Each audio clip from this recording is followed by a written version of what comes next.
Hi friends, എല്ലാവർക്കും പുതിയൊരു വീഡിയോയിലേക്ക് സ്വാഗതം. ഇന്നത്തെ വീഡിയോയിൽ ഞാൻ ചെയ്യാൻ പോകുന്നത് തേനീച്ചക്കൂട്ടിൽ നിന്ന് തേൻ എടുക്കുകയും അതോടൊപ്പം തന്നെ ഒരു പുതിയ സെറ്റ് കോളനി ഉണ്ടാക്കുകയുമാണ് ചെയ്യുന്നത്. ആദ്യമായി നമുക്ക് തേനീച്ചക്കൂട് തുറന്നു നോക്കാം. ഇത് മുകൾ ഭാഗത്തെ ഒരു ഹണി ചേമ്പറാണ്. പക്ഷേ ഈ കൂട്ടിൽ മുകൾ ഭാഗത്ത് തേൻ നിറച്ചിട്ടില്ല. താഴ്ഭാഗം നമുക്ക് തുറന്നു നോക്കാം. ഇതിനകത്ത് താഴ്ഭാഗത്തായിട്ടാണ് തേൻ നിറച്ചിട്ടുള്ളത്. കൂടാതെ മുട്ടയും കാര്യങ്ങളൊക്കെ ഉണ്ട്. ഇതൊരു സ്ട്രെങ്ത് കുറഞ്ഞ കോളനി ആയിരുന്നു, അതുകൊണ്ട് തന്നെ ഇതിൻ്റെ ഗ്രോത്ത് കുറവായിരുന്നു. ഇപ്പോൾ നിങ്ങൾ മുകൾ ഭാഗത്ത് കാണുന്നത് വൈറ്റ് കളറിലുള്ളത് മെച്ചുറായിട്ടുള്ള എഗ്ഗാണ്. ഈ മുട്ടകളാണ് ഇനി പെട്ടെന്ന് തന്നെ വിരിയാൻ പോകുന്നത്. ഇപ്പോൾ നിങ്ങൾ കാണുന്നത് ബ്രൗൺ കളറിലുള്ളത് പുതിയ മുട്ടകളാണ്.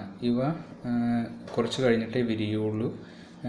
വലതുവശത്ത് കാണുന്നത് തേനാണ് നിറച്ചിട്ടുള്ളത്.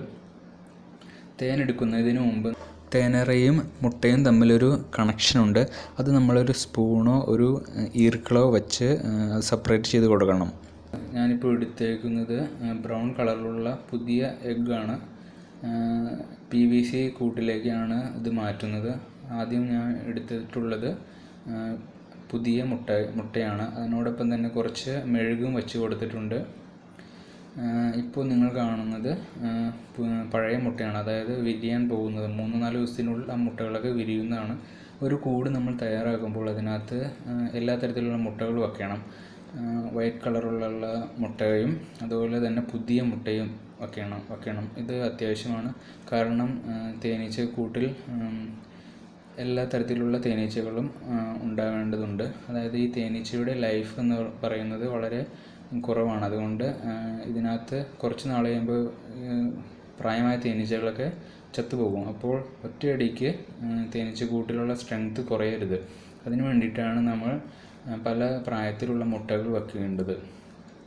ഇതിനകത്ത് നമ്മളിപ്പോൾ ബ്രൗൺ കളറിലുള്ളതും വൈറ്റ് കളറിലുള്ളതുമായ മുട്ടകൾ വച്ചിട്ടുണ്ട്. അതിനുശേഷം നമ്മൾ ഒരു ഈർക്കിളി വെച്ചിട്ടാണ് ഇതൊക്കെ സ്പ്ലിറ്റ് ചെയ്യുന്നത്. ഞാൻ അങ്ങനെയാണ് ചെയ്തിട്ടുള്ളത്. തേനറകളുടെ ഭാഗത്ത് നിന്ന് എടുക്കുകയാണ് ചെയ്യുന്നത്, മാറ്റി വേർതിരിച്ചെടുക്കുകയാണ് ചെയ്യുന്നത്. ഇപ്പോൾ നിങ്ങൾ കാണുന്നതാണ് ക്യൂൻ സെൽ. ഒരു തേനീച്ചക്കൂട്ടിൽ മിക്കവാറും തന്നെ ക്യൂൻ സെൽ ഉണ്ടാകും.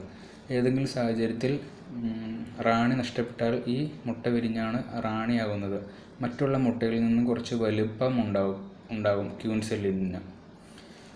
ക്യൂൻ സെല്ല് നമ്മൾ ആദ്യം തന്നെ കണ്ടെത്തിയിട്ടുണ്ട്. അതുകൊണ്ട് തന്നെ ഈ കോളനി, അതായത് പുതിയ കോളനി ഉണ്ടാകാൻ പോകുന്നത് വിജയിക്കുമെന്നാണ് പ്രതീക്ഷിക്കുന്നത്. പാത്രത്തിൻ്റെ സൈഡിലൊന്ന് പതുക്കെ മുട്ടി കൊടുത്തിട്ടുണ്ടെങ്കിൽ തേനറകളുടെ സൈഡിലൂടെ നടക്കുന്ന തേനീച്ചകൾക്ക് അവിടെ നിന്ന് മാറിക്കോളും. അപ്പോൾ നമുക്ക് തേനെടുക്കാൻ സൗകര്യമായിരിക്കും. തേനെടുക്കുമ്പോൾ സ്പൂൺ ഉപയോഗിച്ചാണ് ഞാൻ എടുക്കാൻ പോകുന്നത്. ഒത്തിരി നാളായിട്ടില്ല ഈ തേൻകൂട്, അതായത് തേനീച്ചക്കൂട് സെറ്റ് ചെയ്തിട്ട്. അതുകൊണ്ട് തന്നെ വളരെ കുറച്ച് തേൻ ഇതിനകത്തുള്ളൂ. പക്ഷെ നമ്മളത് കളക്ട് ചെയ്യണം. പതുക്കെ തേനറകൾ പൊട്ടിച്ച് എടുക്കുകയാണ് ചെയ്യുന്നത്. തേനെടുക്കുമ്പോൾ പ്രത്യേകം ശ്രദ്ധിക്കേണ്ടത് മുട്ടകൾക്കൊന്നും കേടുപാട് പറ്റാണ്ട് നോക്കണം. തേനെടുത്തതിന് ശേഷം കൂട് പഴയതുപോലെ തന്നെ വച്ച് അടയ്ക്കണം. അതിന് ശേഷം പുതിയ സ്പ്ലിറ്റ് ചെയ്തിട്ടുള്ള കൂട്ടിലേക്ക് അതിൻ്റെ തേനറയും മുകൾ ഭാഗത്ത് വച്ചിട്ടുണ്ട്. അതിന് ശേഷം ഹണി ചേമ്പർ ആണ് ആദ്യം വെക്കുന്നത്.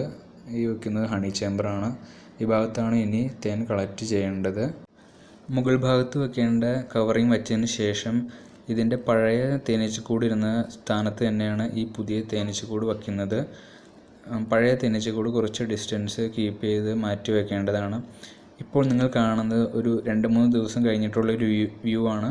ഇപ്പോൾ നിങ്ങൾക്ക് കാണാം തേനീച്ചക്കൂടിൻ്റെ എൻട്രൻസ് ഭാഗത്ത് കുറച്ച് തേനീച്ചകൾ വന്ന് ഇരിക്കുന്നുണ്ട്. അതായത് പുതിയ തേനീച്ചക്കൂട് വിജയിച്ചു എന്ന് പ്രതീക്ഷിക്കാം. Thanks for watching.